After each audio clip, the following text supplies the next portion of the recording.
Okay, तो आज हम 18 अक्टूबर का जो न्यूज़पेपर एनालिसिस है वो देखने वाले हैं। और उससे पहले मैं आप सभी को एक इम्पॉर्टेंट चीज बताने जा रहा हूँ। देखो, अभी हमें एक महीना ऑलमोस्ट हो गया है, ठीक है। तो अब यहाँ पर आपकी मेहनत जो है वो डबल होनी चाहिए। तो यहाँ पर न्यूज़पेपर एनालिसिस जो है काफी इंपॉर्टेंट चीजें, आज बहुत ही ज्यादा इंपॉर्टेंट चीजें आज के न्यूज़पेपर में। प्लस उसके साथ मैं आपको द हिंदू जो है, the Hindu newspaper front page से लेकर लास्ट पेज तक इंपॉर्टेंट न्यूज कैसी होती है और उसको हमें एग्जाम ओरिएंटेड कैसे पढ़ना है, ये मैं आपको बताऊंगा। जिससे हर रोज मैं आपको न्यूज़पेपर जो है उसकी कॉपी भेज दूंगा, द हिंदू और इंडियन एक्सप्रेस दोनों की भेजूंगा। और उसमें आपको रोज सर्च करना पड़ेगा जो भी न्यूज आर्टिकल्स, देखिए एडिटोरियल तो हम यहाँ पर कवर कर रहे हैं, जो न्यूज इंपॉर्टेंट रहेगी वो आपको सर्च करना है। और जो हमारा रात का लेक्चर रहेगा उसमें आपको जितनी भी न्यूज है आपके नोट्स बनाकर प्रॉपर तरीके से मैं बताऊंगा कैसे आपको सर्च करना है, पूरा सारी चीजें मैं बता दूंगा कैसे आपको सर्च करना है, क्या करना है। तो सारी चीजें हम आपको यहाँ पर करके इन दी एंड जो हमारा रात का रहेगा उसमें रिवीजन के साथ साथ, अब वहां पर रात का जो सेशन रहेगा वो आधे घंटे का नहीं रहेगा, वो अब ज्यादा हो जाएगा, ठीक है। उसमें आपको सारी चीजें जो है एक एक न्यूज आर्टिकल आप सभी को वहां पर बताना है, ठीक है। जिससे कि आपकी एक साइकोलॉजी वो डेवलप हो जाए, जिससे आपका अवेयरनेस फैल जाए। जैसे कि अभी एक एग्जांपल मैं आपको दूं तो पानी जो है उसमें सब्सटेंस क्यों जल्दी घुल जाता है, ऐसा क्वेश्चन यूपीएससी में आया था। ये क्या है, ये प्योरली आपका आप कौन सी किताब में देखोगे आप ये, है ना। एनसीईआरटी एकदम बेसिक वाली वो तो आप पढ़ोगे नहीं यूपीएससी के लिए, तो ये अवेयरनेस पर्सपेक्टिव से रहता है। तो आपका वो जो अवेयरनेस है कि साला ये एग्जाम के लिए इंपॉर्टेंट है, ये एग्जाम के लिए इंपॉर्टेंट है, वो अपने आप आपका डेवलप हो जाएगा जब आप खुद ये सर्च करोगे, ठीक है। और फिर उस पर डिस्कशन जो है हम रात को करेंगे, क्लियर है। चलो फिर शुरू करते हैं। और अब एक महीना कंप्लीट हो गया है तो अब यहाँ पर करंट अफेयर को भी सीरियसली लेना पड़ेगा। एमएम एकेडमी ऐप को आपने डाउनलोड किया या नहीं? क्योंकि मेरे द्वारा जो कोर्सेस लाए जा रहे हैं यहाँ पर तो आप डेमो लेक्चर देख रहे हो, लेकिन आपको जो असली लेक्चर्स है, जो असली माल है, वो आपको एमएम एकेडमी ऐप पर देखने को मिलेगा। मतलब मॉडर्न हिस्ट्री कंप्लीटली अवेलेबल है भाई साहब, जो इंडियन पॉलिटी है कंप्लीटली अवेलेबल है, एंशिएंट हिस्ट्री कंप्लीटली अवेलेबल है, जो एथिक्स है कंप्लीटली अवेलेबल है। तो इस तरीके के आपको जो लेक्चर्स है, आपको जो कोर्सेस है, वो आपको एमएम एकेडमी ऐप पर देखने को मिलेंगे। और आप यहाँ पर हाईएस्ट क्वालिटी कंटेंट एंजॉय कर सकते हो। और ये जो हाईएस्ट क्वालिटी कंटेंट है ना, किसी को बताना मत, लोएस्ट प्राइजेस पर है। इतने कम प्राइजेस है, इतने कम प्राइजेस है, क्योंकि हमारी टैग लाइन ही है कि हर गांव से सितारे निकलेंगे और हर गांव से हम सितारे निकाल कर रहेंगे। इसलिए इतने कम प्राइजेस में कि जो एजुकेशन है, क्वालिटी एजुकेशन है, ये हर गांव तक जाए, हर इंसान तक पहुंचे।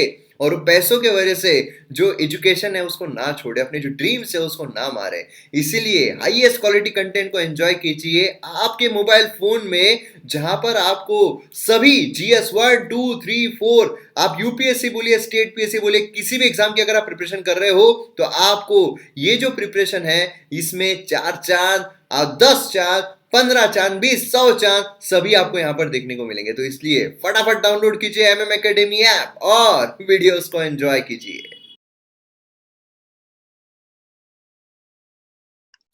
तो सबसे पहले जब हम एक्सप्लेन सेक्शन पर नजर डालते हैं तो यहाँ पर 100 करोड़ शॉर्ट्स, मतलब ये वैक्सीन के बारे में बात कर रहा है। अब देखिए, जब भी वैक्सीन की बात आती है तो वैक्सीन में वैक्सीन हेजिटेंसी जो है सिर्फ ये एक इंपॉर्टेंट है, बाकी वैक्सीन के बारे में कोई भी चीज इंपॉर्टेंट नहीं है, कितने शॉट्स गए क्या नहीं गए। दूसरी एक जो वैक्सीन के बारे में इंपॉर्टेंट चीज है वो है इम्यूनिटी से रिलेटेड। और उसी के साथ साथ जो अलग अलग वैक्सीन हमारे देश में आई है, जैसे भी मलेरिया की वैक्सीन न्यूज में चल रही है, तो मलेरिया क्या है वो इंपॉर्टेंट हो जाता है। उसी के साथ साथ WHO ऑथराइज्ड वैक्सीन कौन कौन सी है, ऐसे क्वेश्चंस आपको आ सकते हैं। बाकी कुछ वैक्सीन के बारे में बार बार रोज पढ़ के कोई मतलब नहीं है। देन उसके यहाँ पर चाइना का हाइपरसोनिक गिल्ड व्हीकल टेस्ट। अभी क्या हुआ है, चाइना ने हाइपरसोनिक यहाँ पर मिसाइल जो उसका निर्माण किया। हालांकि ये जो शॉट है उसका काफी दूर तक, मतलब जहां उसको टारगेट हिट करना था वहां टारगेट वो हिट नहीं कर पाया, बहुत दूर उसने हिट किया।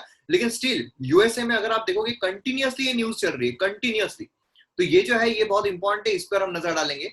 और उसी के साथ काफी सारी एक्स्ट्रा इन्फॉर्मेशन जो है वो भी हम यहाँ पर देखेंगे। हाइपरसोनिक क्या होता है ना, ये किस तरीके से काम करता है, ये सारी चीजें। और उसी के साथ इंडिया ने जो हाइपरसोनिक चीजें बनाई हुई है उसके बारे में भी हम नजर डालेंगे। ये अगर हम देखते हैं तो ये हमारे लिए इंपॉर्टेंट नहीं है। देन उसके बाद यहाँ पर नेक्स्ट एडिटोरियल पेज पर अगर हम जाते हैं तो यहाँ पर परस्यूट ऑफ टैक्स जस्टिस। अब ये अगर आप देखोगे तो ये एग्जाम पर्सपेक्टिव से इतना इंपॉर्टेंट इसमें आर्टिकल में कुछ भी खास नजर नहीं आ रहा है। यहाँ पर है रॉन्ग ऑन ह्यूमन राइट्स। अभी देखिए यहाँ पर ह्यूमन राइट कमीशन जो है उसके बारे में आर्टिकल बात कर रहा है, क्योंकि अभी फाउंडेशन डे हुआ है तो इस वजह से ह्यूमन राइट के बारे में बात कर रहा है। तो यहाँ पर हम बेसिक चीजें देखेंगे। हमारे जो MM अकेडमी पर जो हमारा इंडियन पॉलिटी है उसमें ह्यूमन राइट्स के बारे में डिटेल वीडियो जो है वो अवेलेबल है ना। तो आपको करना क्या, आप समझ गए होंगे, वीडियो देखना है आज और फिर उस पर डिस्कशन जो है वो हमारा होगा, है ना। और वो कब होगा, वो अभी के लेक्चर में होगा। तो मतलब ये जैसे ही न्यूज़पेपर खत्म होता है आधे घंटे का टाइम स्पेंड मैं आपको दूंगा, आधे घंटे में वो लेक्चर जो है वो कंप्लीट करना है। एंड देन उसके बाद हमारे लेक्चर में 11:30 बजे रहेगा, उसमें आपको आना है। देन उसके बाद यहाँ पर अगर हम देखते हैं ओपनिंग द फील्ड, ये वाला एडिटोरियल इंपॉर्टेंट नहीं है, ये वाला ओपनिंग द फील्ड अगर हम देखते हैं तो ये इंपॉर्टेंट है, इस पर हम यहाँ पर नजर डालने वाले हैं।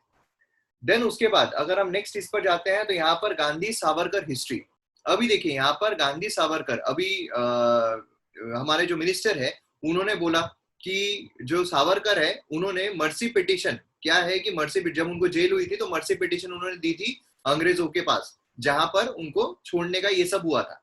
खैर, तो यहाँ पर यह है कि जो मर्सी पिटिशन है गांधी जी के बोलने पर उन्होंने दिया था, ऐसा उनका बोलना है। जैसे कि अगर हम देखते हैं भगत सिंह, तो भगत सिंह जो है उनको गांधी जी ने लास्ट इन दी एंड, जब उनको फांसी की सजा दी गई, जब उनको जेल से मतलब ऑलमोस्ट फांसी की सजा हो रही थी, तो बचाने के लिए गांधी जी ने उनको बोला था मर्सी पिटिशन दो, लेकिन भगत सिंह जो उन्होंने मर्सी पिटिशन बेसिकली दी नहीं थी, फिर उनको फांसी की सजा हो गई। तो यहाँ पर सावरकर जो उन्होंने मर्सी पिटिशन गांधी जी के बोलने पर दी, ऐसा यहाँ पर उनके द्वारा बोला गया था। तो वही चीज जो यहाँ पर देखने को मिल रही है, गांधी सावरकर।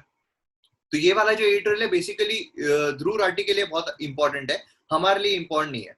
एग्जाम में इसके बारे में आर्टिकल में जो दिया हुआ है वो कुछ भी आएगा नहीं, लेकिन आपको अब यहाँ पर होमवर्क के लिए जो सावरकर है उनके बारे में पढ़ना जरूरी है। क्या पढ़ना है, वो भी ऐसा नहीं कि पूरी उनकी जो जन्म गाथा है वो पूरी आपको रिवाइज करनी है। आपको सिर्फ सावरकर, जो उनको वीर सावरकर क्यों कहा जाता है, कौन से ऐसे इवेंट्स रहे हमारे नेशनल फ्रीडम स्ट्रगल के जहां पर सावरकर जो है उन्होंने अपना योगदान दिया है, रोल दिया है, देन उनको कौन सी सजा हुई थी, कहां पर उनको सजा हुई थी, प्लस उसी के साथ साथ उन्होंने अगर कोई पेपर रिलीज किए हैं, उन्होंने अगर कोई ऑर्गेनाइजेशन में पार्ट लिया है तो ऑर्गेनाइजेशन के कौन से नाम है, कौन से पेपर, या फिर जो भी उन्होंने आर्टिकल्स वगैरह अगर निकाले हैं तो वो कौन से निकाले हैं। सिर्फ इतनी ही चीजें उनके बारे में पढ़नी है। अगर उन्होंने कोई स्कूल का, जैसे ईश्वर चंद्र विद्यासागर है, काफी कॉलेजेस के साथ जुड़े रहे हैं, सेक्रेटरी रहे, तो ऐसे कोई कॉलेजेस के स्कूल के वो सेक्रेटरी रहे हैं क्या, बस इतनी ही इंफॉर्मेशन। बाकी कहाँ पर उनका जन्म हुआ है, वो कौन से फैमिली से बिलोंग करते थे, क्या था, कुछ भी पढ़ने के लिए जरूरी नहीं है, ठीक है। देन यहाँ पर द फॉल गाय, अभी देखिए यहाँ पर कोल सेक्टर जो इशू में चल रहा है, कोल सेक्टर के बारे में आर्टिकल बात कर रहा है, तो इस पर भी हम नजर डालेंगे। देन उसके बाद यहाँ पर ये अगेन वही है, गांधी एंड सावरकर, वही चीज हमें देखने को मिल रही है जो एग्जाम पर्सपेक्टिव से इंपॉर्टेंट नहीं है। तो ये सारे एडिटोरियल है, आज बहुत ज्यादा एक्स्ट्रा इन्फॉर्मेशन हम यहाँ पर देखेंगे। मतलब अब यहाँ पर आपको पता चलेगा एग्जाम ओरिएंटेड कैसे एडिटोरियल्स को पढ़ा जाता है। तो यहाँ पर सबसे पहले हम बात करेंगे चाइना की हाइपरसोनिक ग्लीड व्हीकल टेस्ट। अभी देखिए ये जो है ये बेसिकली किसके बारे में बात कर रहा है, हाइपरसोनिक जो मिसाइल यहाँ पर चाइना के द्वारा देखने को मिल रही है। अब क्या है इसमें, तो एक लंदन बेस्ड फाइनेंशियल टाइम्स जो है उनकी रिपोर्ट के हिसाब से चाइना ने अगस्त में nuclear capable hypersonic glide vehicle जो है इसका टेस्ट किया, ठीक है। इसने क्या किया, इसने हमारे जो अर्थ है, हमारे अर्थ को पूरा सर्कल किया एंड देन उसके बाद टारगेट की तरफ वो बढ़ा कि टारगेट को हिट करना है, लेकिन टारगेट को हिट वो नहीं कर पाया। मतलब समझ लो काफी दूर था, समझ लो 30-40 किलोमीटर जो है वो दूर, वहां पर उसने टारगेट को हिट किया। लेकिन हमारे लिए क्या इंपॉर्टेंट ये है कि ये टारगेट को हिट किया है नहीं, क्या एग्जाम में ऐसा आएगा कि चाइना ने जो अभी किया था जिसने टारगेट को हिट नहीं किया उसका नाम क्या है, ऐसा नहीं है। अगर आप स्टेट पीएससी देखोगे तो उसमें हो सकता है कि क्या यहाँ पर चाइना के द्वारा लाया गया वो पूछा जा सकता है, लेकिन अगर हम देखते हैं स्पेसिफिकली तो यहाँ पर हाइपरसोनिक क्या है, क्योंकि हाइपरसोनिक वर्ड हमें देखने को मिल रहा है। हाइपरसोनिक का मतलब क्या है, ये होता है स्पीड। स्पीड स्पीड जो है जो साउंड से ज्यादा फास्ट हो। यहाँ पर अगर आप देखोगे तो मैच नंबर के इस पर यहाँ पर जो स्पीड है वो देखी जाती है। अब वन मैच जो है वो स्पीड ऑफ साउंड की इक्विवेलेंट होता है। मतलब एक मैच मतलब क्या है कि स्पीड की जो साउंड है, मतलब 343 मीटर पर सेकेंड, इतना समझ लो। अब यहाँ पर सब सोनिक अगर हम देखते हैं, एक मैच इससे अगर कम है तो वह हम बोलेंगे भाई सब सोनिक है। देन उसके बाद अगर यहाँ पर एक मैच से ज्यादा है और 5 मैच तक है तो हम बोलेंगे सुपरसोनिक है। लेकिन अगर 5 से 10 यहाँ पर अगर हम देखने को मिलता है मैच में तो हम हाइपरसोनिक उसको कहते हैं। मतलब समझ लो वेलोसिटी मीटर पर सेकंड में अगर देखा जाए तो 1715 से लेकर 3430 मीटर पर सेकंड इतनी स्पीड उसकी हमें देखने को मिलती है। और फिर आता है हाई सुपरसोनिक जो 10 से 25 मैच होता है। इसमें 3430 से लेकर 8507 मीटर पर सेकेंड स्पीड हमें देखने को मिलती है। ये बहुत ज्यादा इंपॉर्टेंट है। अब यहाँ पर सवाल ये आता है कि इंडिया जो है क्या उसने कोई हाइपरसोनिक चीजें निकाली है? इंडिया में क्या हाइपरसोनिक कोई चीज हमें देखने को मिल रहा है? ऐसा कुछ निकाला है कि स्पीड से भी, साउंड से भी ज्यादा स्पीड में इंडिया ने कुछ बनाया है? तो इंडिया जो है वो खुद हाइपरसोनिक टेक्नोलॉजीज पर काम कर रहा है। ऑलरेडी इंडिया ने अपनी कैपेबिलिटीज जो है वो प्रूव की हुई है जो एसैट है उसको टेस्ट करके। और इतना ही नहीं, इंडिया ने यहाँ पर और भी चीजें यहाँ पर निकाली, जैसे लास्ट सितंबर को डीआरडीओ जो सक्सेसफुली यहाँ पर हाइपरसोनिक टेक्नोलॉजी डेमोन्स्ट्रेटर व्हीकल जिसको HSTDV कहा जाता है, ये यहाँ पर डेमोन्स्ट्रेट किया। अब देखो जो न्यूज़पेपर है उसमें इतना बोल के छोड़ दिया गया, लेकिन अब बीइंग एन एस्पिरेंट हमारा काम क्या है? हमारा काम है कि ये HSTDV क्या है, क्योंकि एग्जाम में आपको ये नहीं पूछा जाएगा, एग्जाम में पूछा जाएगा कि HSTDV के बारे में कुछ स्टेटमेंट दिए गए हैं, आपको करेक्ट स्टेटमेंट जो है वो बताना है। तो अब यहाँ पर HSTDV अगर हम देखते हैं तो अनमैन्ड स्क्रैमजेट डेमोन्स्ट्रेशन एयरक्राफ्ट है। यहाँ पर क्या है? अनमैन्ड है, यहाँ पर कोई इंसान नहीं है। स्क्रैमजेट डेमोन्स्ट्रेशन एयरक्राफ्ट है जो हाइपरसोनिक स्पीड पर ट्रेवल करता है। ये hypersonic air breathing scramjet technology का इस्तेमाल करता है। अब ये क्या है हाइपरसोनिक एयर ब्रीथिंग स्क्रैमजेट? ये क्या है ये भी हम आगे देखेंगे। तो देखिए एक एक वर्ड यहाँ पर इंपॉर्टेंट होता है और उस पर सीधा क्वेश्चन जो है यूपीएससी पूछता है। व्हीकल जो है वो डिजायर्ड फ्लाइट पाथ पर ट्रेवल करता है velocity of 6 times the speed of sound. मतलब स्पीड ऑफ साउंड मतलब ये कितना हो गया? अब 6 मैच हो गया, बराबर है ना? 6 टाइम्स मतलब क्या है? एक match speed of sound 6 into जो स्पीड ऑफ साउंड है, तो 6 मैच यहाँ पर हम उसको बोलेंगे। देन उसके बाद यहाँ पर एयर ब्रीथिंग इंजन क्या है? अभी जो हमने एयर ब्रीथिंग के बारे में देखा, एयर ब्रीथिंग इंजन जो है वो ऑक्सीजन का यूज करता है एटमॉस्फेयर में से, जिससे कि जो फ्यूल है उसको यहाँ पर कंबशन करे। ठीक है, जो मतलब क्या है, ऑक्सीजन जो है एटमॉस्फेयर में से वो यहाँ पर लिया जाता है, इसलिए हम जो ब्रीथ कर रहे हैं हम क्या कर रहे हैं? ऑक्सीजन का यूज कर रहे हैं। उसी तरीके से एयर ब्रीथिंग इंजन क्या करता है? ऑक्सीजन जो एटमॉस्फेयर में उसका यूज करता है। ठीक है, तो ये एक चीज यहाँ पर काफी इंपॉर्टेंट है।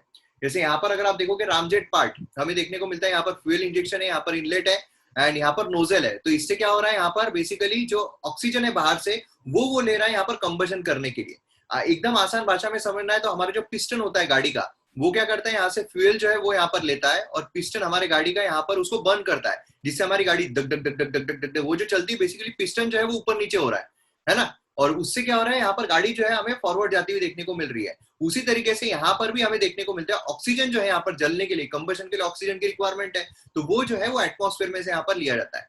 अब इसमें रामजेट अगर हम देखते हैं तो एयर ब्रीथिंग जेट इंजन है, vehicle forward motion compress incoming the air of combustion. जो यहाँ पर कॉम्प्रेशन जो है वो यहाँ पर हो रहा है और बिना कॉम्प्रेसर को रोटेट किए हुए। तो ये कुछ चीजें हमें देखने को मिलती है। देन उसके बाद यहाँ पर अगर हम देखते हैं जो सिस्टम है ये lighter, efficient and cost effective हमें देखने को मिलती है। वर्ल्ड वाइड एफर्ट्स यहाँ पर लिए गए हैं टेक्नोलॉजी एयर ब्रीथिंग इंजन जो है सैटेलाइट लॉन्च व्हीकल के लिए इस्तेमाल करने के लिए। क्योंकि क्या है, यहाँ पर अगर हम ऑक्सीजन साथ में ले रहे हैं तो ऑक्सीजन का लोड बढ़ जाएगा, है ना? उसका सिलेंडर का लोड बढ़ जाएगा और उसकी वजह से क्या होगा? जो वेट है, ओवरऑल वेट है, वो यहाँ पर इंक्रीज हो जाएगा। लेकिन अगर हम ऑक्सीजन एटमॉस्फेयर में से ले रहे हैं तो अपने आप जो वेट है, हमको ऑक्सीजन सेपरेटली कैरी करने की जरूरत नहीं है। उससे क्या होगा? वेट कम हो जाएगा। उससे हम सैटेलाइट का वेट जो है वो इंक्रीज कर सकते हैं, है ना? और दूर तक जा सकते हैं, उसका जो इफिशिएंसी वो इंक्रीज हो सकती है। तो ये चीजें हमें यहाँ पर फायदा इसका देखने को मिलता है।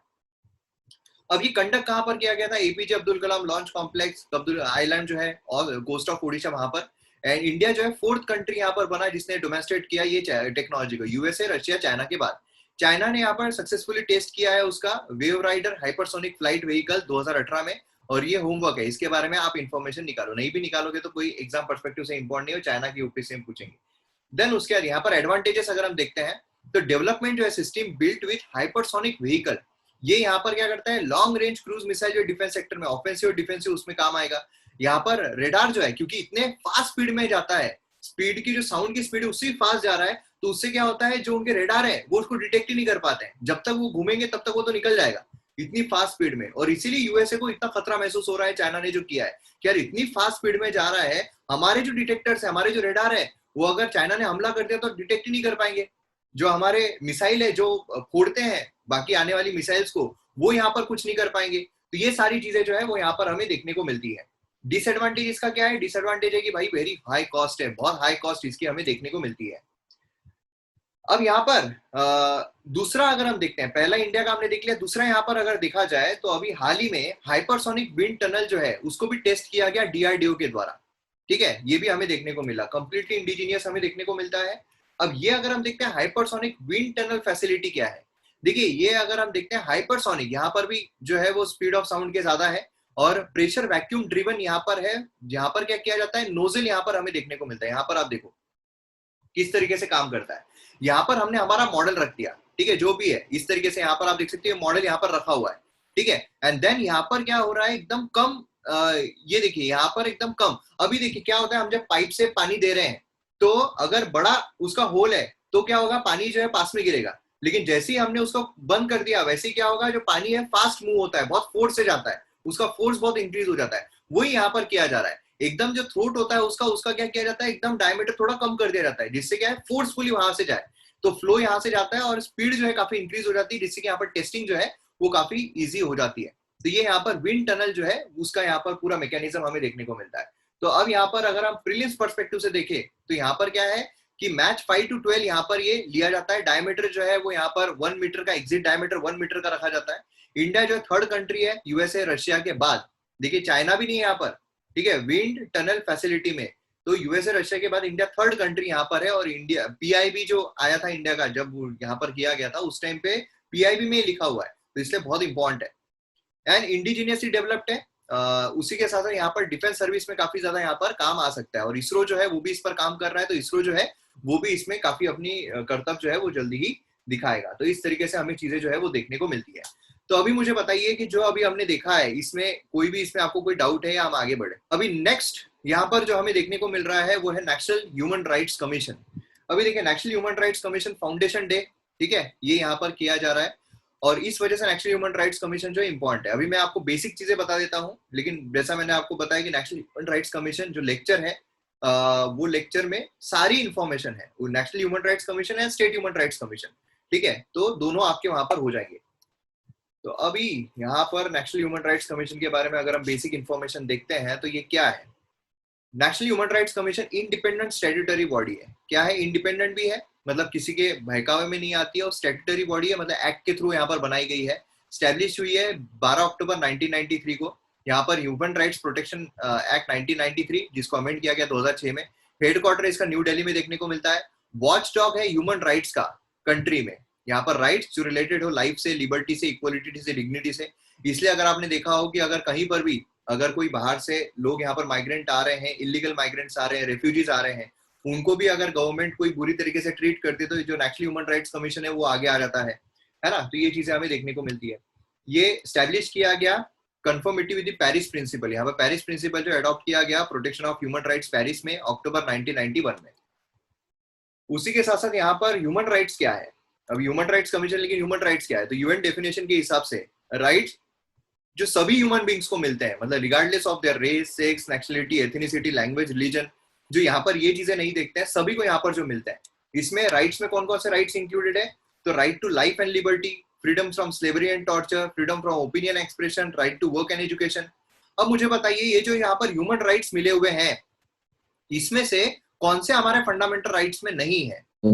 राइट टू वर्क जो है वो हमारे डीपीएसपी में दिया हुआ है। बाकी जो है बाकी सारे राइट्स हमको हमारे फंडामेंटल राइट में भी देखने को मिलते हैं। मतलब ह्यूमन राइट्स तो वो है ही, लेकिन हमारे कॉन्स्टिट्यूशन ने फंडामेंटल उनको बना दिया है, फंडामेंटल राइट है, एक्सेप्ट राइट टू वर्क, है ना। एजुकेशन जो है वो भी हमें अमेंडमेंट के थ्रू 21A में जो है वो एजुकेशन हमें देखने को मिलता है, प्राइमरी एजुकेशन।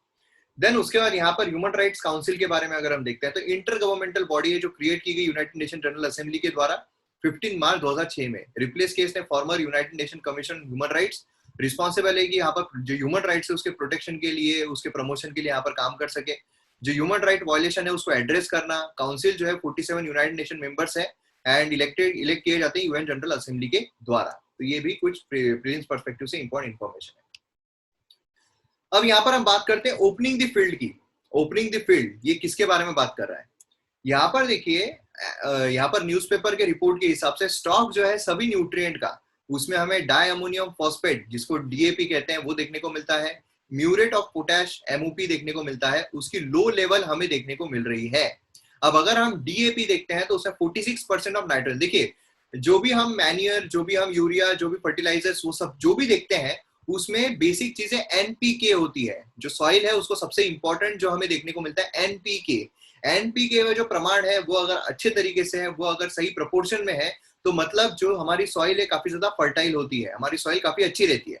इसमें अगर हम देखते हैं डीएपी, तो उसमें 46% एन 46% एन और पी जो है वो हमें देखने को मिलता है। और अगर हम एमओपी देखते हैं तो पोटेशियम अगर हम देखते हैं के, तो 60% जो है वो हमें यहाँ पर देखने को मिलता है।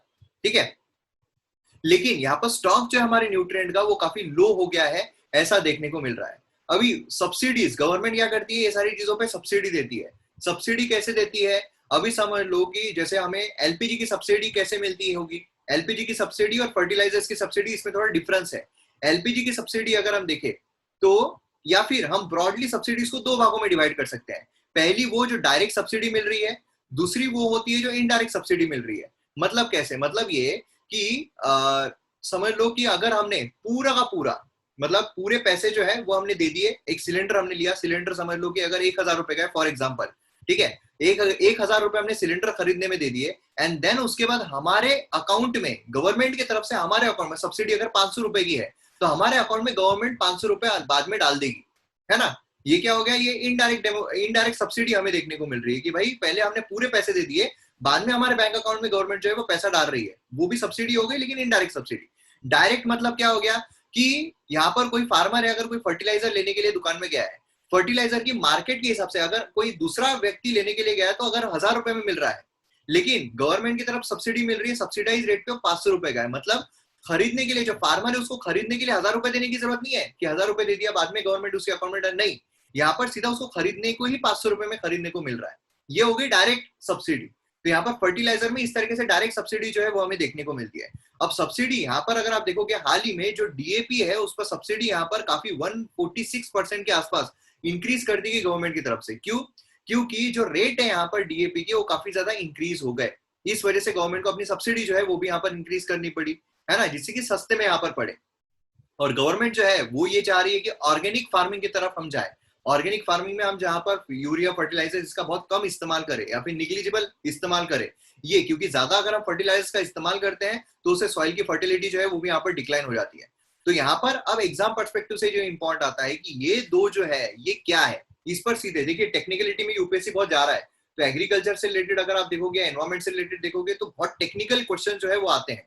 अब हम बोलते हैं कि यार ये तो कहाँ से पढ़ेंगे, हमने उसमें थोड़ी ग्रेजुएशन किया है, लेकिन न्यूज में आते रहते हैं। जैसे अभी यहाँ पर डाई अमोनिया फॉस्फेट, ये डीएपी जो है काफी न्यूज में चल रहा है। अब इस पर अगर क्वेश्चन आ जाता है कि इसके बारे में आपको कुछ स्टेटमेंट दिए गए हैं, तो फिर उसमें कोई गलत नहीं रहेगा यूपीएससी भी। Second most commonly use fertilizer है इंडिया में यूरिया के बाद। यहाँ पर फार्मर जो है नॉर्मली यहाँ पर फर्टिलाइजर अप्लाई करते हैं जस्ट और आफ्टर बिगिनिंग ऑफ सोविंग, जो सो करते हैं उसमें, क्योंकि यहाँ पर हाई फॉस्फोरस कंटेंट जो है इसमें हमें देखने को मिलता है। अभी देखिए एक जो क्वेश्चन आपको एग्जाम में आ सकता है वो ये है कि which of the following are the example of non urea fertilizer. Non urea fertilizer, यहाँ पर आपको ऑप्शन है di ammonia phosphate, DAP, MOP. अब इसमें ऑप्शन 1 ओनली, 2 ओनली, बोथ या नन। ओके, इसका जवाब जो है वो है बोथ, दोनों यहाँ पर है non urea fertilizers. Extra information अगर हम देखें, सभी नॉन यूरिया बेस्ड फर्टिलाइजर जो है रेगुलेट किए जाते हैं under nutrient based subsidy scheme. तो यहाँ पर जो सब्सिडी इन पर लगती है वो न्यूट्रिएंट बेस्ड सब्सिडी स्कीम है। न्यूट्रिएंट मतलब क्या उनमें न्यूट्रिएंट कंटेंट है, उसके बेसिस पर यहाँ पर सब्सिडी जो है वो प्रोवाइड की जाती है। ठीक है, तो ये चीजें हमें देखने को मिलती है। अब non nutrient based subsidy scheme ये क्या है, इसके बारे में डिटेल इंफॉर्मेशन कौन निकालेगा? आप लोग। ठीक है, न्यूट्रिएंट बेस्ड सब्सिडी स्कीम, इसके बारे में कंप्लीट इंफॉर्मेशन जो है वो आप लोगों की तरफ से मुझे चाहिए। ये क्या होती है, किस तरीके से स्कीम होती है, मैंने आपको इनडायरेक्ट एक शॉर्ट में बता दिया, ब्रीफ में, कि जो कंटेंट उसमें होता है उसके बेसिस पर सब्सिडी यहाँ पर प्रोवाइड की जाती है। चलिए आगे बढ़ते हैं। अब यहाँ पर एमओपी अगर हम देखें तो इसका मैन्युफैक्चरिंग जो है, मतलब एमओपी म्यूरेट ऑफ पोटैश, इसके बारे में अगर हम देखें तो यहाँ पर ऑकर होता है natural salt and after processing यहाँ पर क्लीन आउट होता है अनवांटेड सॉल्ट, और फिर उसमें हमें स्पेसिफिक जो है स्पेसिफिकेशन देखने को मिलता है। ये extensively fertilizer, pasture, sugar cane, fruit tree, vegetables, बाकी फील्ड क्रॉप के लिए इस्तेमाल होता है। स्टोरेज अगर हम देखते हैं तो बल्क बैग्स में स्टोर किया जाता है। उसी के साथ साथ रिस्ट्रिक्शंस अगर हम देखते हैं तो ये सॉल्ट सेंसिटिव क्रॉप्स पर इस्तेमाल नहीं होना चाहिए। यूपीएससी में ऐसा आ सकता है कि ये जो है म्यूरेट्स ऑफ पोटैश, ठीक है, ये ऑकर होता है एज अ नेचुरल सॉल्ट, ये पहला स्टेटमेंट दे देंगे। दूसरा आएगा कि ये एक्सटेंसिवली यूज किया जाता है सॉल्ट सेंसिटिव क्रॉप्स के लिए। अब ये लगेगा कि यार नेचुरल सॉल्ट है तो सॉल्ट सेंसिटिव क्रॉप्स के लिए इसका इस्तेमाल होता होगा, लेकिन ये गलत है, should not be used on salt sensitive crops. तो बहुत इंपॉर्टेंट जो फैक्ट्स है देखने को मिलते हैं, ठीक है। बाकी जो है, बाकी कुछ इतना ही खास नहीं है यहाँ पर। चलिए नेक्स्ट इस पर बढ़ते हैं। अब हम आ रहे हैं फॉल गाय पर। अभी देखिए, मैं एक सेपरेट वीडियो जो है वो तो लाऊंगा ही, जहां पर मैं पूरा जो कोल सेक्टर इंडिया में, कोल सेक्टर अभी बहुत ज्यादा न्यूज में चल रहा है, तो कोल सेक्टर पर पूरा एक वीडियो, डिटेल वीडियो जो है मैं लेकर आऊंगा। लेकिन यहाँ पर भी काफी इंपॉर्टेंट इन्फॉर्मेशन हमें देखने को मिल रही है इस आर्टिकल के थ्रू। अब क्या है, काफी एक्स्ट्रा इन्फॉर्मेशन यहाँ पर हम देखेंगे। न्यूज में क्यों है, कोल स्टॉक जो है वो काफी कम आ गए हैं, 4-डे फ्यूल देखने को मिल रहा है, ये आप सभी को पता है। उसके जो रीजंस है वो भी आप लोगों के द्वारा बताए गए थे, लेकिन स्टिल यहाँ पर 4 प्रोमिनेंट रीजन है। पहला है कि पावर जो है, डिमांड जो है पावर की, वो बहुत ज्यादा इंक्रीज हो गई है। क्यों? क्योंकि कोविड की वजह से हमारे सारा लॉकडाउन था, लेकिन अब सब खुल रहा है तो इलेक्ट्रिसिटी की जरूरत पड़ रही है, तो पावर की जरूरत पड़ रही है, तो इसलिए अब वहां पर डिमांड काफी ज्यादा इंक्रीज हो गई, इलेक्ट्रिसिटी डिमांड। देन रेनफॉल जो है, फ्लडिंग, वो हमें देखने को मिला, जिसकी वजह से जो माइंस है वहां पर पूरा पानी भर गया, जिसकी वजह से जो कोल है उसका एक्सट्रैक्शन बोलो, उसका डिस्पैच बोलो, ट्रांसपोर्टेशन वो नहीं हो पाया। और उसकी वजह से क्या हुआ, सप्लाई कम हो गया, डिमांड बहुत हाई है, अब उसकी वजह से प्रॉब्लम जो है वो तो क्रिएट होना ही है। इंपोर्ट जो है वो इंडिया ने कम किया। क्या है कि यहाँ पर इंटरनेशनल इस पर इसकी डिमांड इंक्रीज होने की वजह से जो कॉस्ट है वो बहुत ज्यादा इंक्रीज हो गई। इंडिया ये कोशिश कर रहा था कि कॉस्ट अगर कम हो जाए तो हम यहाँ पर जाते हैं, इसको खरीदते हैं, लेकिन अगर हम देखते हैं तो यहाँ पर कॉस्ट जो है वो कम हुई नहीं। अब इंपोर्ट जो उसकी वजह से हमारा काफी कम हो गया, ठीक है। देन उसके बाद जो थर्मल पावर प्लांट है उसका शेयर यहाँ पर इंक्रीज हो गया। थर्मल पावर प्लांट में क्या है, हम कोल जो है इसका इस्तेमाल करते हैं। अब थर्मल पावर प्लांट के थ्रू इलेक्ट्रिसिटी का निर्माण करना, अलग अलग तरीके से इलेक्ट्रिसिटी का निर्माण होता है, रिन्यूएबल सोर्स से भी होता है ना। लेकिन यहाँ पर थर्मल पावर प्लांट से जो शेयर है इलेक्ट्रिसिटी का वो इंक्रीज हो गया, जिसकी वजह से क्या है, उसकी जो डिमांड है कोल की वो भी बहुत ज्यादा इंक्रीज हो गई। उतना हम भरपाई नहीं कर पा रहे, उतना हमारे पास अवेलेबल ही नहीं है, तो ये शॉर्टेज जो है वो हमें देखने को मिल रहा है। तो अब यहाँ पर अगर हम देखते हैं उसका इम्पैक्ट क्या है, इंडिया का इकोनॉमिक रीओपनिंग जो यहाँ पर हो रही है वो डिले हो सकती है, क्योंकि जो फैक्ट्रीज है, जो बिजनेसेस है, वो यहाँ पर प्रोडक्शन कम करना पड़े। इलेक्ट्रिसिटी नहीं है तो प्रोडक्शन कहाँ से करेंगे, तो वो यहाँ पर प्रॉब्लम हमें देखने को मिलता है। पावर क्राइसिस जो है वो यहाँ पर हो जाएगी, कई जगहों पर लोड शेडिंग जो है वो फिर से यहाँ पर आ जाएगी, है ना। बहुत पहले यहाँ पर रूरल एरियाज में लोड शेडिंग होती थी, कई जगहों पर लोड शेडिंग जो है वो तो शुरू भी हो गई कि 2-2, 3-3 घंटे हम हर दिन जो है वो पावर आपका कट रहेगा। तो ये भी चीजें हमें इसकी इम्पैक्ट में देखने को मिल रही है। स्टेप जो यहाँ पर लिए जाने चाहिए, सबसे पहले माइनिंग को उसको बढ़ाना पड़ेगा, माइनिंग इंक्रीज करना पड़ेगा। जो इंपोर्ट है उसको यहाँ पर हमें इंक्रीज करना पड़ेगा। नेचुरल गैस पावर जनरेटर क्या है, अल्टरनेटिव की तरफ हमें जाना पड़ेगा कि अल्टरनेटिव सबसे, ये तो ठीक है नेचुरल गैस सबसे अच्छा अल्टरनेटिव की रिन्यूएबल एनर्जी की तरफ अगर हम जाते हैं तो वो सबसे अच्छा इम्पैक्ट रहेगा। लेकिन अभी अगर हम देखें कि इमीडिएटली हम रिन्यूएबल एनर्जी की तरफ शिफ्ट हो सकते हैं, उसके लिए टेक्नोलॉजिकल एडवांसमेंट लगती है, वेरियस टेक्नोलॉजी लगेगी, वो हमारे पास अभी अवेलेबल नहीं है। तो इसलिए एट प्रेजेंट अगर हम देखें तो जो अभी पानी, इतनी बरसात आई है जिसकी वजह से माइनिंग जो इतना हैम्पर हुआ है, तो वही पानी का हम हाइड्रो पावर जनरेशन में इस्तेमाल कर सकते हैं, जिससे कि यहाँ पर इलेक्ट्रिसिटी जो है वो रैंप अप हो जाए, है ना। तो ये जो है स्टेप्स यहाँ पर लिए जा सकते हैं। अब बात करते हैं मेन चीज की, जो है कोल, यहाँ पर हीरो आज का। तो मोस्ट एबरेंटली फाउंड फॉसिल फ्यूल है कोल के बारे में आपको सीधे स्टेटमेंट्स आ सकते हैं, सीधा क्वेश्चन आ सकता है प्रीलिम्स में, सभी इसमें used as domestic fuel industries में, आयरन एंड स्टील बोलो, स्टीम इंजन बोलो, इलेक्ट्रिसिटी को जनरेशन बोलो, ये सभी में इसका इस्तेमाल होता है। उसी के साथ साथ यहाँ पर इलेक्ट्रिसिटी जो है कोल से जो निर्माण होती है उसको हम थर्मल पावर बोलते हैं, इससे थर्मल पावर प्लांट। कोल जो है आज के टाइम पर बहुत मतलब कोल जो हम आज एक्सट्रैक्ट कर रहे हैं वो कई सदियों पहले हमारे जमीन में गड़ गया था, ठीक है। ऐसे बोला जाता है कि जो समझ लो हमारा जो झारखंड वाला इलाका है वहां पर बहुत घना फॉरेस्ट था, वो पूरा जमीन के अंदर धस गया, उसकी वजह से कोल का निर्माण हमें देखने को मिला। इसलिए वो एरिया, छोटा नागपुर प्लेट्यू, ये सब देखोगे तो वहां पर बहुत हाई रिच कोल जो है वो देखने को मिलता है, बहुत ज्यादा प्रमाण में। तो कोल जो है वो इसमें जमीन के नीचे गड़ गया था, इसलिए कोल को हम रेफर करते हैं बरीड सनशाइन। तो आ सकता है कि बरीड सनशाइन किसको कहा जाता है ना। तो ये भी क्वेश्चन आपको प्रीलिम्स में आ सकता है। उसी के साथ कोल प्रोड्यूसर जो है उसमें हमें China, USA, Australia, Indonesia, India, ये सभी कंट्रीज देखने को मिलती है। उसी के साथ कोल प्रोड्यूसिंग एरिया अगर हम देखते हैं इंडिया में, उसमें रानीगंज, जारिया, दंडबड़, बोराको, ये सभी हमें, बोकारो, ये देखने को मिलता है। देन कोल जो है उसको क्लासिफाई किया जाता है 4 भागों में, बहुत इंपॉर्टेंट है ये। सबसे पहले हमें एंथ्रासाइट देखने को मिलता है, ये बेस्ट क्वालिटी कोल है, हाईएस्ट कैलोरीफिक वैल्यू है, 80 to 95% कार्बन कंटेंट इसमें हमें देखने को मिलता है। स्मॉल क्वांटिटीज में जम्मू एंड कश्मीर में हमें देखने को मिलता है। देन आता है ब्यूटीमिनस अगर हम देखते हैं, low level of moisture content होता है, 60 to 80% कार्बन कंटेंट होता है, हाई कैलोरीफिक वैल्यू है। झारखंड, वेस्ट बंगाल, उड़ीसा, छत्तीसगढ़, मध्य प्रदेश। देखिए जो मिनरल्स है ना हमारे देश में, मिनरल्स मोस्टली अगर आपको ऐसा हो कि मिनरल्स कहाँ पाया जाता है ऐसा पूछा गया, आपको पता नहीं, तो झारखंड जो है उसको तो मार्क कर ही देना, क्योंकि मोस्ट ऑफ द सारे मिनरल्स हमें झारखंड में देखने को मिलते ही है। ठीक है, और डिटेल में इसके बारे में अगर देखा जाए, ज्योग्राफी के जो हमारे लेक्चर्स है उसमें कोल के बारे में पूरी इन्फॉर्मेशन दी हुई है ना, तो इसलिए उसके वो तो हम गो थ्रू करेंगे ही, लेकिन स्टिल मैं कोल के ऊपर सेपरेट वीडियो भी लेकर आऊंगा। लिग्नाइट अगर हम देखते हैं 40 to 55% कार्बन कंटेंट है, ऑफन ब्राउन होता है कलर में, हाई मॉइस्चर कंटेंट है, राजस्थान में, आसाम में, तमिलनाडु में डिपॉजिट जो इसके देखने को मिलते हैं। एंड पीट अगर हम देखते हैं, फर्स्ट स्टेज है ट्रांसफॉर्मेशन वुड का जो यहाँ पर कोल में डेवलप हो रहा है, लो कैलोरीफिक वैल्यू होती है, 40% से कम कार्बन कंटेंट देखने को मिलता है। और उसी के साथ साथ यहाँ पर अगर हम देखते हैं top 5 states in term of coal reserve, तो उसमें हमें झारखंड, उड़ीसा, छत्तीसगढ़, वेस्ट बंगाल, मध्य प्रदेश, ये पूरा इंक्रीजिंग ऑर्डर में है, वो देखने को मिलता है। तो ये बहुत इंपॉर्टेंट है, सीधा इंक्रीजिंग ऑर्डर आपको एग्जाम में भी आ सकता है। समझ में आया? ओके, तो यहाँ पर द हिंदू जो है वो न्यूज़पेपर आपको दिख रहा है, और फ्रंट पेज अगर हम देखते हैं तो यहाँ पर फ्रंट पेज यहाँ पर हम आ गए। अब इसमें देखिए क्या क्या इंपॉर्टेंट है। सबसे पहले अगर हम न्यूज देखते हैं कैसे सर्च करना है आपको, ठीक है, तो अभी मैं सबसे पहले अगर हम ये न्यूज देखते हैं, कोट्टायम इडुक्की वर्स्ट हिट, यहाँ पर हुआ क्या है, यहाँ पर नाम क्या क्या आ रहा है।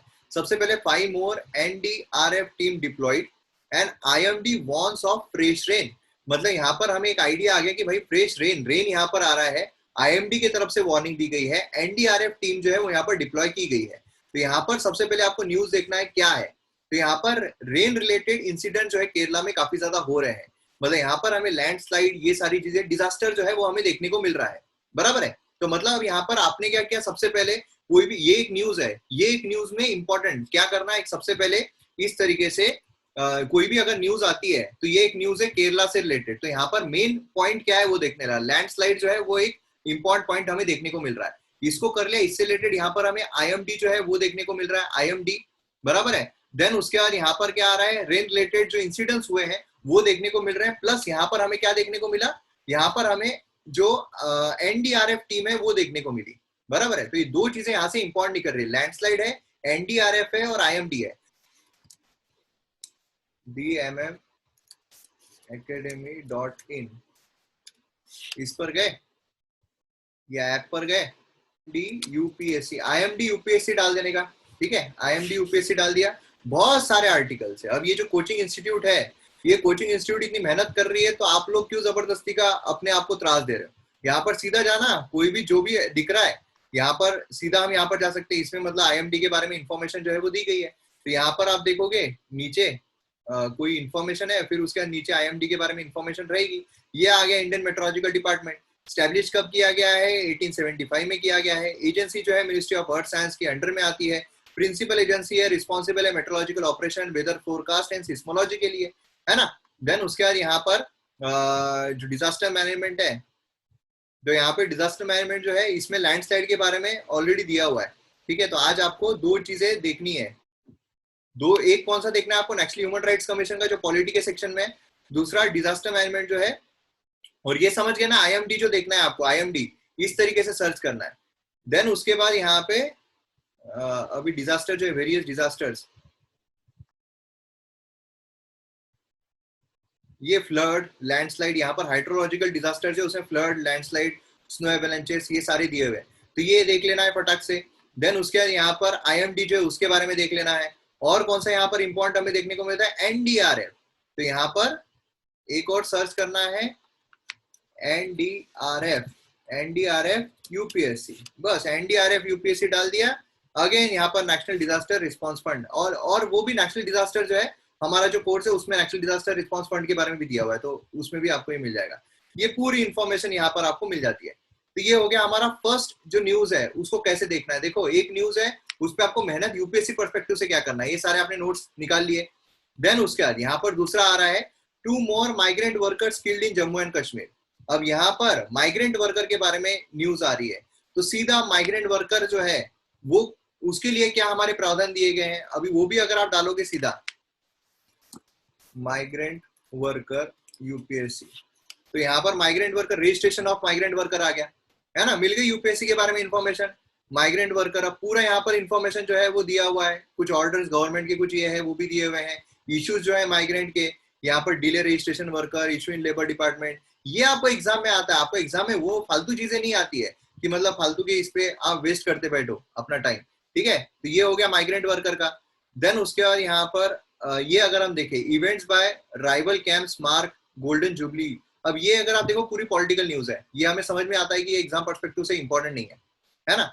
देन उसके बाद यहाँ पर रीजनल रीजनल जो भी रहते हैं, रीजनल में थोड़ा बहुत देख लेना कुछ इंपॉर्टेंट है, और अगर आप मतलब आपको ऐसा लगता है कि नहीं ये इसमें से कुछ ये होता है, बाकी रीजनल में इतना कोई इंपॉर्टेंट चीज रहती नहीं है। देन उसके बाद एडिटोरियल पेज जो है वो भी हमको छोड़ देना। ये जो न्यूज सेक्शन आता है, फिर न्यूज सेक्शन में यहाँ पर आ रहा है, अब यहाँ पर देखो Singhu murder 3 sent to police custody. अब यहाँ पर ये क्या है ये इंपॉर्टेंट नहीं, लेकिन पुलिस कस्टडी यहाँ पर आ गया, तो different type of custody, police custody UPSC आपने डाल दिया तो आपको उसके बारे में इंफॉर्मेशन मिल जाएगी, है ना। तो ये जो चीजें हैं ऐसी चीजें यहाँ पर इंपॉर्टेंट होती है न्यूज पर्सपेक्टिव से।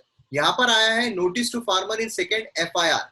अब कभी कभार क्या है यूपीएससी में एफआईआर के बारे में भी क्वेश्चन आया है कि एफआईआर क्या होता है। तो यहाँ पर बेसिकली कैसे सर्च करना है, एफआईआर यूपीएससी, एफआईआर डाल दिया, यहाँ पर ये आ गया एफआईआर। ये क्या है, फर्स्ट इंफॉर्मेशन रिपोर्ट है, कंटेंट क्या प्रेजेंट रहना चाहिए, प्रोसीजर क्या है एफआईआर डालने की।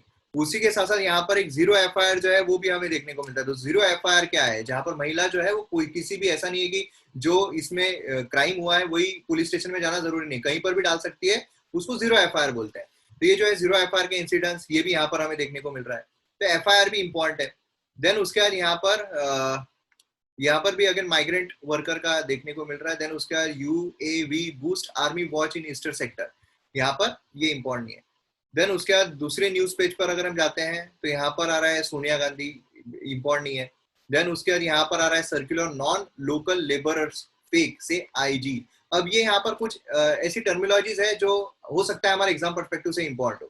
तो यहाँ पर क्या है, killing of non local workers in Kashmir valley, ठीक है। मतलब ये बेसिकली किससे रिलेटेड है, ये हो गया हमारा इंटरनल सिक्योरिटी से रिलेटेड, क्योंकि यहाँ पर देखो अब आर्मी और central armed police force camp आ गए।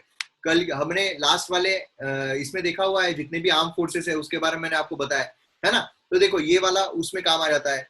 देन उसके बाद इंटरनल सिक्योरिटी पर्सपेक्टिव से जो यहाँ पर किलिंग है non local workers in Kashmir valley, तो इंटरनल सिक्योरिटी पर्सपेक्टिव से इंपॉर्टेंट हो जाता है। देन उसके बाद यहाँ पर Sidhu taught is Punjab model in letter to Sonia, Sonia Gandhi ji को इन्होंने लेटर लिखा, उसमें अपने कुछ पॉइंट्स रखे कि भाई क्या प्रॉब्लम्स पंजाब में चल रहा है। यहाँ पर आ रहा है चिल्ड्रंस वैक्सीनेशन स्टिल अवे। अब यहाँ पर देखो चिल्ड्रन के वैक्सीनेशन की बात आ रही है, तो वैक्सीनेशन यहाँ पर बच्चों के लिए कौन कौन से वैक्सीनेशन ड्राइव आए हैं, है ना। पोलियो से लेकर जितने भी वैक्सीनेशन ड्राइव आए हैं वो सारे वैक्सीनेशन जो है वो यहाँ पर लेना। भले ये बात कर रहा है सिर्फ कोविड की, लेकिन हमको एग्जाम पर्सपेक्टिव से सर्च करना है कि बच्चों के लिए कौन कौन से वैक्सीनेशन ड्राइव हमें देखने को मिलते हैं इंडिया में, ठीक है। तो वो सारे यहाँ पर आते हैं, वो इंपॉर्टेंट है। देन उसके बाद एयर क्वालिटी, अब एयर क्वालिटी आ गई। एयर क्वालिटी में क्या क्या इंपॉर्टेंट आता है, तो मतलब एक सर्कल ही बना लेना, एयर क्वालिटी हमारा टॉपिक है। एयर क्वालिटी के अराउंड हमें क्या क्या देखने को मिलता है, तो एयर क्वालिटी के अराउंड हमें एयर क्वालिटी इंडेक्स देखने को मिलता है। हमें क्या क्या बताओ, सेंट्रल पोल्यूशन कंट्रोल बोर्ड, है ना, वो देखने को मिलता है। उसी के साथ साथ जो एयर क्वालिटी जो भी मेजर्स है वो देखने को मिलते हैं, जैसे कार्बन डाइऑक्साइड का आता है या नहीं आता है इसमें। फिर उसके बाद कौन कौन से ग्रीन हाउस गैसेस है वो देखने को मिलते हैं। PM10 PM2.5 वो देखने को मिलता है। तो अगर आप ये दो सर्च कर लोगे, central pollution control board and air quality index, उसमें आपको सारी इन्फॉर्मेशन मिल जाएगी एयर क्वालिटी के बारे में। तो ये एक इंपॉर्टेंट चीज है। स्टेबल बर्निंग वो एग्जाम पर्सपेक्टिव से यहाँ पर इंपॉर्टेंट आता है। तो इससे क्या होगा, अपने आप आपका रिवीजन होता रहेगा बार बार बार। आपने एक बार स्टेबल बर्निंग पढ़ लिया, यहाँ पर अगेन आप स्टेबल बर्निंग पढ़ लोगे, है ना। तो ये चीजें जो है इसलिए इंपॉर्टेंट रहती है कि बार बार आपका रिवीजन जो है होता रहता है। देन यहाँ पर आ रहे हैं हम अनऑर्गेनाइज वर्कर के बारे में। अनऑर्गेनाइज वर्कर, सीधा यहाँ पर unorganised worker UPSC, unorganised worker UPSC डाल दिया। ये आ गया रजिस्ट्रेशन ऑफ अनऑर्गेनाइज वर्कर। ये अब यहाँ पर क्या है, पूरा डिटेल इंफॉर्मेशन यहाँ पर अनऑर्गेनाइज्ड वर्कर के बारे में, है ना।